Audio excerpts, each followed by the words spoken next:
Bonjour et bienvenue dans cette 5e série de travaux dirigés consacrée à un auteur éminent de l'école classique. Il s'agit de David Ricardo. Né le 18 avril 1772 à Londres, David Ricardo est un économiste et philosophe britannique. Il est également agent de change et député au Parlement anglais. Il est considéré comme l'un des économistes libéraux les plus influents de l'école classique, aux côtés d'Adam Smith et de Thomas Malthus. Il est surtout connu pour sa théorie des avantages comparatifs qui légitime le commerce international. Il a développé une conception nouvelle de l'économie politique qui tranche avec celle de ses prédécesseurs, et notamment Smith, en considérant que le problème essentiel de l'économie politique est d'expliquer comment se répartit le produit entre le salaire, le profit et la rente. David Ricardo est l'initiateur d'une approche spéculative, abstraite et hautement théorique des phénomènes économiques. Son type de raisonnement qui, partant d'hypothèses simplificatrices censées retenir les traits essentiels de la réalité à étudier, qui se déroule avec une cohérence interne inéluctable, a ouvert une voie qui reste toujours en vigueur aujourd'hui. Ricardo est un formidable théoricien, mais il s'intéresse en priorité aux débats intellectuels et politiques de son temps. Pragmatique, sobre et avisé, Ricardo cesse ses réflexions et ses analyses une fois qu'il estime avoir démontré ce qu'il cherchait effectivement à démontrer. Les interventions publiques de David Ricardo occupent une place centrale dans ces différents débats intellectuels et politiques. La force de son argumentation tient dans la logique apparemment implacable de ses diagnostics. Alors on peut résumer schématiquement les travaux de David Ricardo en disant que la théorie de la valeur travail et celle de la répartition jouent un rôle central pour comprendre comment les échanges internationaux peuvent sortir l'économie de son état stationnaire. L'état stationnaire vers lequel tend l'économie est le résultat de la loi des rendements décroissants et de l'augmentation de la population. Le libre-échange va permettre de relancer le processus d'accumulation productif en restaurant les profits du capitaliste et en permettant la réduction des salaires de subsistance. En premier point, la théorie de la valeur travail chez Ricardo. La valeur travail occupe une place centrale dans l'analyse de Ricardo. La théorie de la valeur travail est une des pierres angulaires de l'analyse ricardienne. Pour lui, la valeur des biens reproductibles, à la différence des biens non reproductibles, donc les matières premières à titre d'exemple, est déterminée non pas par leur utilité, mais par le volume de travail direct et indirect nécessaire pour les produire. Donc la quantité de travail incorporée dans une marchandise doit être comprise comme celle qui entre directement, mais aussi indirectement dans sa production. Donc il s'agit du travail direct effectué par les travailleurs dans la période sur des marchandises produites, mais aussi du travail indirect qui est celui qui a été nécessaire pour produire les moyens de production. Alors, dans un troisième temps, Ricardo va détruire lui-même en grande partie la théorie qu'il vient de construire et de généraliser. Il annonce que l'emploi des machines et des capitaux fixes modifie considérablement le principe qui veut que la quantité de travail consacrée à la production des marchandises détermine leur valeur relative. Alors, Ricardo montre ici que la structure des capitaux utilisés dans la production, c'est-à-dire le pourcentage des immobilisations, influe sur les prix relatifs des marchandises, contrairement à ce qu'il a écrit juste avant. Également, la prise en considération de la théorie de la répartition a aussi des effets sur la théorie de la valeur travail. Pour conclure, on peut dire que le travail chez Ricardo est à l'origine de la richesse produite grâce à ces biens reproductibles qui peuvent à la fois servir à la satisfaction des besoins de consommation des agents, mais aussi comme des biens intermédiaires dans la production. Et dans son analyse, Ricardo va s'interroger sur ce qui permet au système de production de fonctionner. Et le fonctionnement du système de production repose pour lui sur la nécessaire supériorité entre la valeur des biens reproductibles obtenus par le travail et la valeur des biens utilisés pour produire. Et cette différence est, d'après Ricardo, est la source des profits nécessaires au processus d'accumulation du capital. Alors, deuxième point, il est consacré au traitement de la théorie de la répartition. La théorie de la répartition des revenus joue un rôle très important dans la pensée de David Ricardo puisqu'il cherche à déterminer les règles qui président au partage de la valeur totale du produit. Alors, pour expliquer comment s'effectue ce partage, David Ricardo va commencer d'abord par une présentation de sa conception de la rente avant d'exposer l'antagonisme entre les salaires et les profits. Alors, d'après David Ricardo, la rente, c'est la portion du produit de la terre que l'on paie aux propriétaires fonciers pour avoir le droit d'exploiter les facultés productives et impérissables du sol. Alors, autrement, la rente, c'est le prix que les fermiers versent aux propriétaires fonciers pour l'utilisation des terres. Alors, concernant la formation de la rente, David Ricardo répertorie 4 sources. Alors, d'abord, on a la force productive, c'est-à-dire le rendement des terres. On a la quantité limitée, c'est-à-dire la rareté des terres. Et puis, on a la qualité inférieure des terres, c'est-à-dire leur fertilité. Et puis, la localisation des terres, c'est-à-dire leur emplacement. Alors, les deux premières sources de la rente, c'est-à-dire la force productive et la rareté des terres, caractérisent l'agriculture intensive et donnent lieu à la formation de ce qu'on appelle la rente intensive. Et puis la qualité des terres, c'est-à-dire leur fertilité et leur localisation, caractérisent l'agriculture extensive et ils sont à l'origine de ce qu'on appelle la rente extensive. Alors, de cette manière, Ricardo développe une conception différentielle de la rente. Alors, celle-ci apparaît pour deux types de raisons. Alors, la première est liée au principe de la population de Malthus. En fait, lorsque la terre fertile est abondante, donc il n'y a aucune raison pour que la rente apparaisse. Mais avec l'augmentation de la population, on utilise des terres moins fertiles. Et de cette manière, on a une apparition progressive de la rente. Alors d'abord, il apparaît sur les terrains de première qualité, dès que l'on utilise les terrains de seconde qualité. Et ensuite, sur les terrains de seconde qualité, dès que l'on commence à cultiver des terrains de troisième qualité, et ainsi de suite. Alors, et la rente étant toujours la différence entre les produits obtenus par l'emploi de deux quantités égales de capital et de travail. Donc, la mise en culture des terrains de moins en moins fertiles requiert des quantités additionnelles de travail pour récolter la même quantité que les terres fertiles. Et donc, le prix du blé se règle sur la quantité de travail nécessaire à la production d'une unité de blé sur la dernière terre mise en culture, c'est-à-dire sur la terre appelée la terre marginale.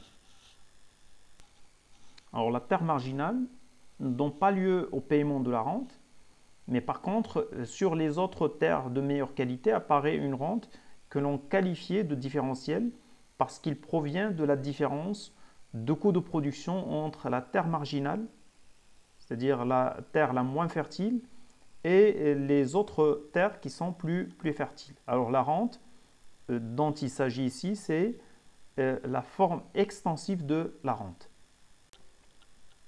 Alors la deuxième raison explicative de la rente différentielle est liée à la loi des rendements décroissants en agriculture.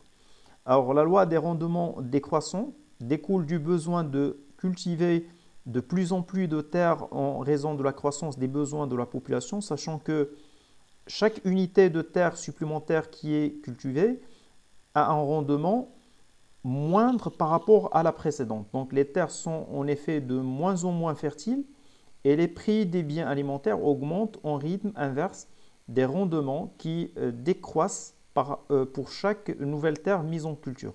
Donc Ricardo va ainsi fournir aux économistes le principe du calcul à la marge. Donc selon lui, la rente foncière dépend de la productivité de la dernière terre cultivée, donc c'est-à-dire la productivité marginale, par rapport à la productivité moyenne de toutes les terres cultivées. Donc, la forme théorique de la rente foncière développée ici est la rente intensive. Donc, là aussi, la rente a la nature d'un surplus différentiel, d'où la conclusion de Ricardo selon laquelle la rente a toujours la différence entre les produits obtenus par l'emploi de deux quantités égales de capital et de travail. Alors, David Ricardo va déduire de cette conception que c'est la cherté croissante du prix du blé qui fait monter la rente et non l'accroissement de la rente qui fait monter le prix du blé. Donc, le blé ne renchérit pas parce qu'on paye une rente, mais au contraire, c'est parce que le blé est cher qu'on paie une rente. Donc, c'est le contraire de ce qu'a dit Adam Smith, qui affirme que c'est la hausse de la rente qui conduit à la hausse du prix naturel du blé. Alors, Ricardo, par contre, il conclut que la rente n'est pas une composante du prix. Alors, les composantes du prix du blé sont le profit et le salaire. Alors, deuxième volet de la théorie de la répartition, il concerne les salaires des travailleurs. Alors, d'après David Ricardo, le travail est considéré comme une marchandise et quand toute marchandise qui se vend et s'achète, elle a un prix naturel et un prix courant. Alors, le prix naturel, donc c'est celui qui fournit aux ouvriers les moyens de subsister et de perpétuer leur espèce sans accroissement ni diminution. Donc, il s'agit tout simplement du salaire de subsistance. Alors, le prix naturel du travail ou le salaire naturel, bien sûr, n'est pas fixe. Elle dépend du prix des biens qui entrent dans la consommation des ouvriers. Il varie selon l'époque, selon les pays, en fonction des habitudes et des progrès de chaque société. Concernant le prix courant de travail ou le salaire de marché, alors c'est ce que perçoit réellement l'ouvrier. Donc c'est le salaire réel que perçoit un ouvrier. Il est déterminé par le mécanisme de la confrontation entre l'offre et la demande de travail. Alors pour expliquer les fluctuations des prix, du prix courant autour du prix naturel, c'est-à-dire les fluctuations du prix du salaire réel autour du salaire de subsistance, Ricardo va utiliser le principe de la population de Malthus. Alors à ce niveau, il distingue deux situations. Alors d'abord, si le prix courant est supérieur au prix naturel, c'est-à-dire si le salaire réel est supérieur au salaire de subsistance, les ouvriers vont connaître une certaine aisance et voir leurs conditions de vie s'améliorer, ce qui va les encourager à augmenter le nombre de leurs enfants et ce qui va se traduire par un accroissement de la population. Et cet accroissement de la population travailleuse ramènera naturellement le prix courant au prix naturel, c'est-à-dire il va ramener le salaire réel vers le salaire de subsistance. À l'inverse, si le prix courant est inférieur au prix naturel, c'est-à-dire si le salaire réel est inférieur au salaire de subsistance, il y aura un appauvrissement de la population et les ouvriers endurent des privations qui finissent par voir le nombre de leurs enfants se réduire par des restrictions de naissance ou par une forte mortalité infantile et ce qui va ramener vers l'augmentation du prix courant par rapport au prix naturel. Alors, troisième et dernier volet de la théorie de la répartition, il concerne les profits. Alors, Ricardo, à l'instar des autres auteurs classiques, considère que la mobilité du capital conduit à une égalisation des taux de profit dans les différentes activités où le capital est engagé. Et du fait de l'égalisation du taux de profit, l'observation de l'évolution dans un secteur permet de connaître par extrapolation cette évolution pour l'ensemble de l'économie. Alors le secteur qui se prête particulièrement à l'analyse de David Ricardo est le secteur agricole. Alors pour Ricardo, il définit les lois de l'évolution du produit total, analyse les salaires et les rentes et montre que les profits apparaissent comme un résidu, c'est-à-dire comme un surplus. Donc le profit du fermier est présenté comme étant le surplus du produit de la terre après que le propriétaire foncier et que les travailleurs sont payés.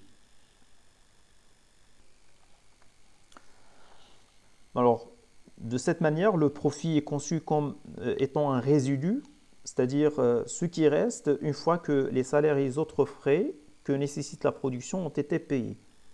Or, sachant que la rente est nulle sur la terre marginale, d'après l'analyse de la rente différentielle, et inexistante dans l'activité industrielle, la valeur du produit ne se partage qu'entre les salaires et les profits pour le blé de la terre marginale et puis pour les produits industriels. En conséquence, si les salaires restent les mêmes, les profits ne changeront pas. Par contre, les profits seront en hausse ou en baisse selon la baisse ou la hausse des salaires. Donc tout ce qui est susceptible d'accroître les salaires réduit les profits et inversement. Donc ce qui amène David Ricardo à conclure que le salaire ne peut augmenter que dépend du profit et vice-versa.